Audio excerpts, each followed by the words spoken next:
Hi everyone. Today I'm going to talk about more or less the mindset and how to keep on going without losing a lot of the flow, and maybe some suggestions that you might want to try out so you don't lose focus or when you're closer to the zone. Straight from Mexico City, my name is Juanchis, and let's just jump into it.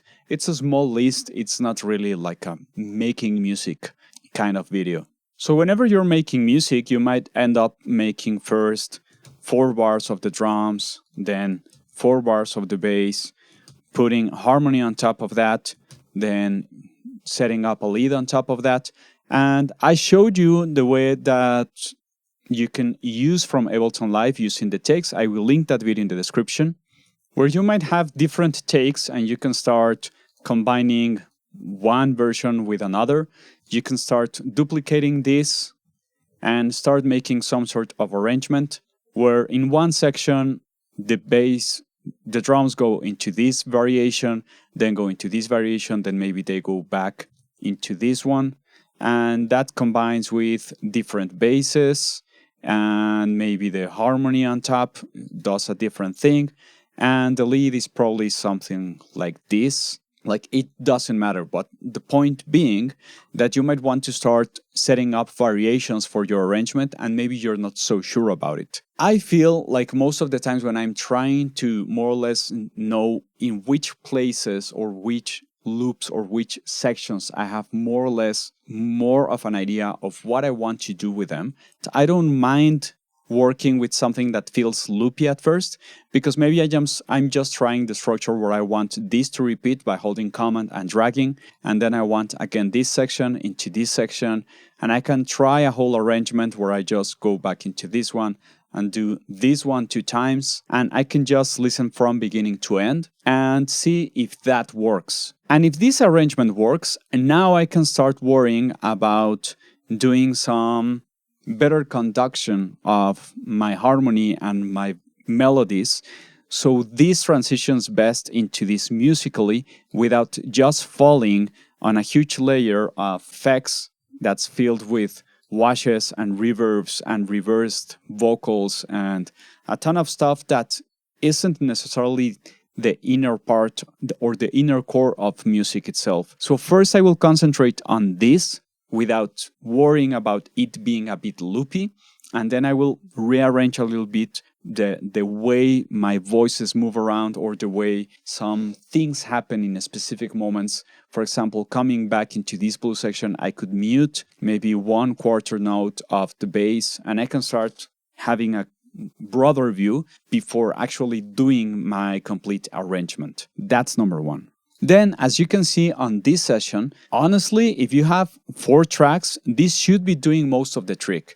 There's a reason why most of the arrangement in top hits doesn't contain 16 instruments at the same time most of the times.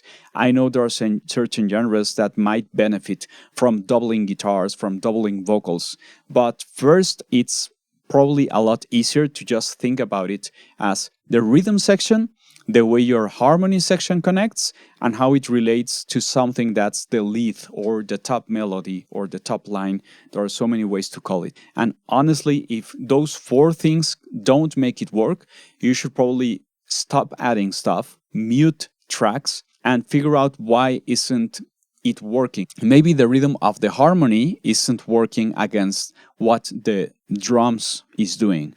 Maybe the chord changes are a little bit ahead of the melody and that's feeling a little bit off. Maybe your bass is not landing or making the root note feel heavy enough because it's a little bit displaced in the most important times that could be related to the whole harmony and the rest of the music context that you're working in. So I wouldn't go beyond 4 tracks at first for most kinds of music. And I know if you're working with electronic music and you're trying to do some big arrangement where you're just resampling stuff, I wouldn't go beyond 4 groups of stuff. So rhythm section, and maybe you have, let's suppose for a moment that your session looks a little bit more like this. So maybe your rhythm section is your kick and snare. Maybe this is your hi-hats.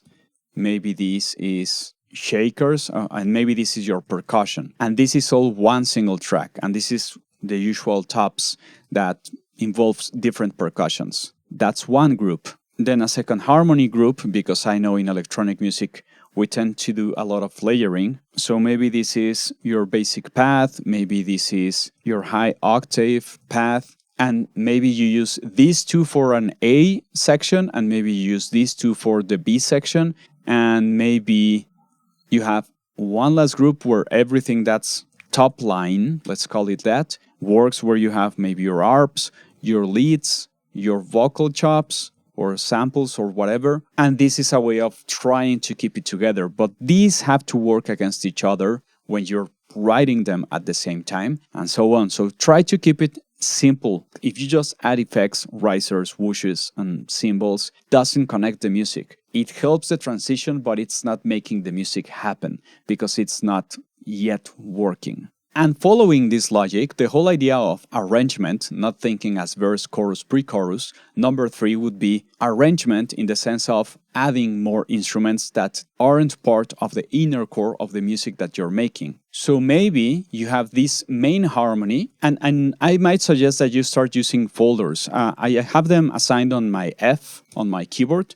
Remember that the action list is your best friend, so I'm using the action F to cycle track folder state and using U to collapse it so I can make it bigger or smaller really fast. So all of these other new instruments are actually adding on top of these firsts. If these firsts aren't sounding, most likely the concept of the arrangement is that this shouldn't be happening unless it's some sort of callback that's just a small gesture that suggests that something is going to happen next or something could have happened there. But other than that, this section of instruments or this group of instruments are only adding on top. They should only add on top of the arrangement, maybe extending the chords in some ways, maybe adding a different timbre, maybe just answering in another way of swelling into the chord itself. So it's a different way of thinking about it, but please remember that this arrangement is extra on top of the music that already works.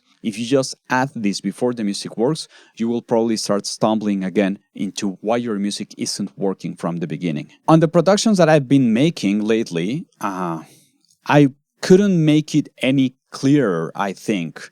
So let's suppose that we are going back into this drum section, right?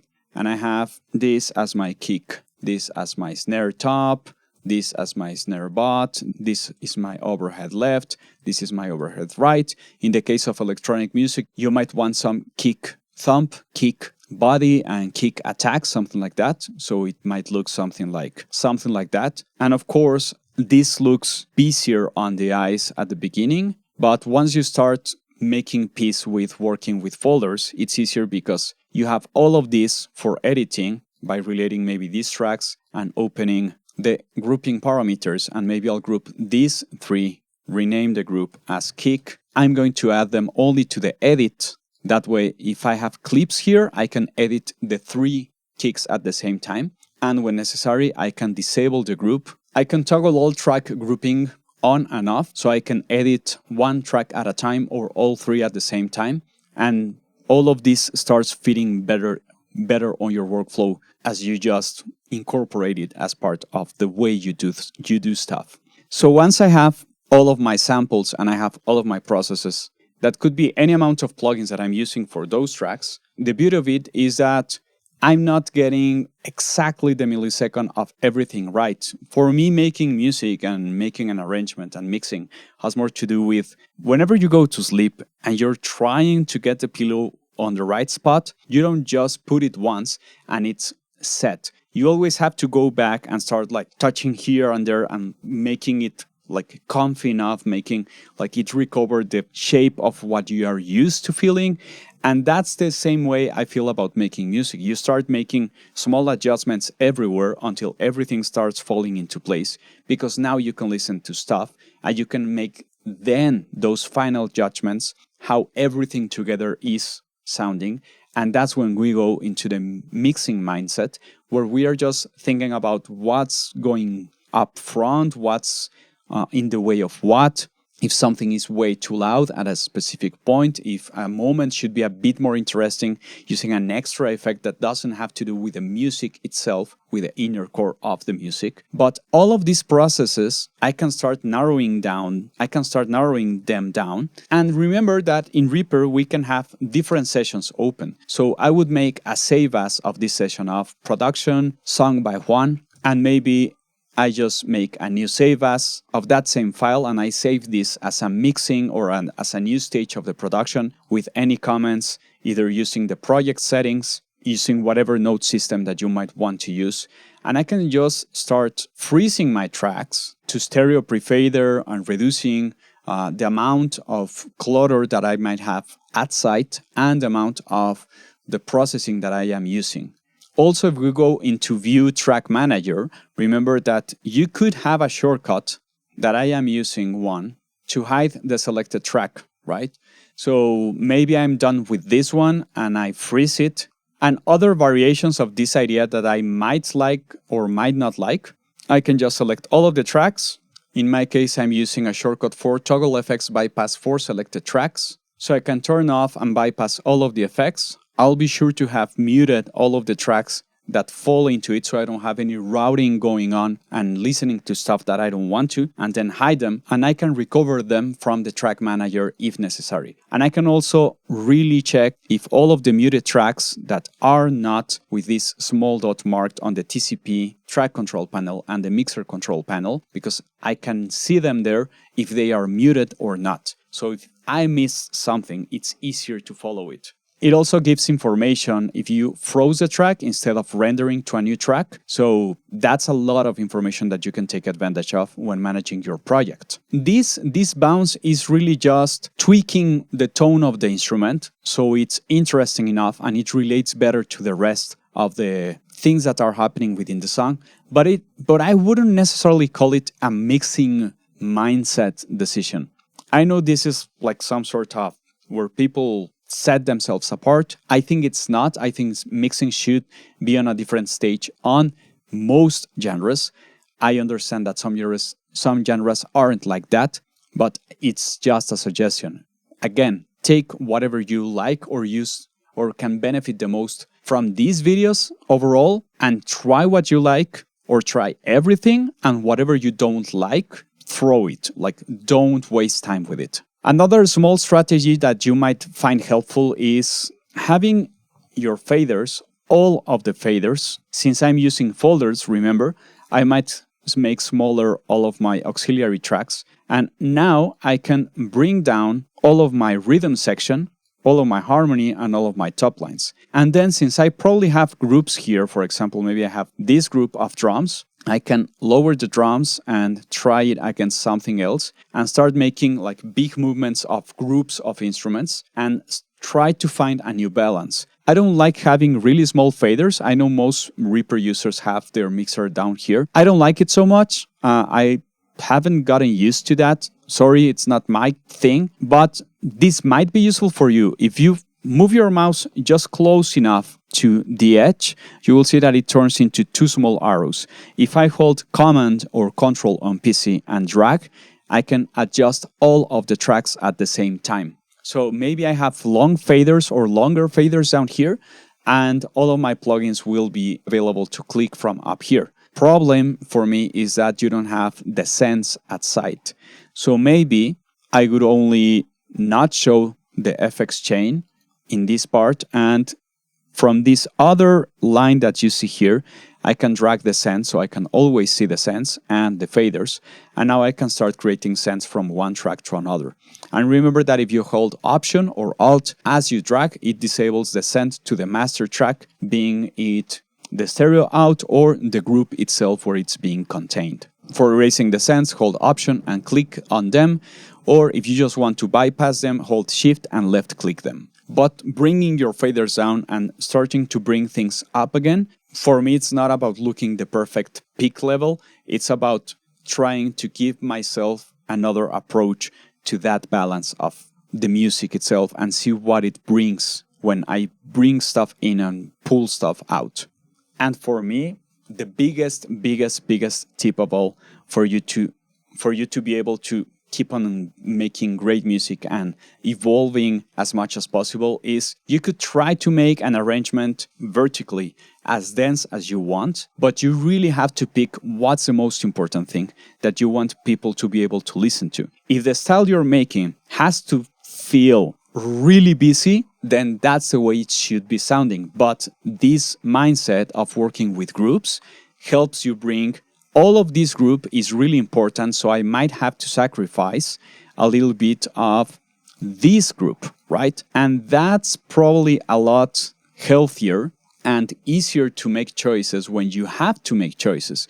Because I know that if this group is really important, this subgroup isn't probably as important, so I can bring it a little bit down because maybe this subgroup of auxiliary harmony is competing way too much frequency-wise and space-wise and spectrally with my top lines. So maybe I can bring this a little bit down. Don't worry, equipment in 2025 is powerful enough so people can actually play music as loud as they want. If you're only pushing towards the zero inside of your DAW, it's fine, like you can do it because people have been doing it and will keep on doing it for years. But remember that the final end user, the listener, is the one that actually makes the call if they want it louder or softer. If you think about where the knob position or the volume level of your cell phone or your audio interface or your car or whatever you're listening on, if you think of the position of that and you listen at the max potential of that, you're probably going to damage either your gear or your ears. So for me, it doesn't make any sense that we are wasting so much power available without distortion, and probably you should try dynamics. Dynamics in the sense of some things might be louder, some things might be softer, and across your song, there will be sections where maybe this blue is softer as a section than this green, and maybe this green is softer than these last two greens.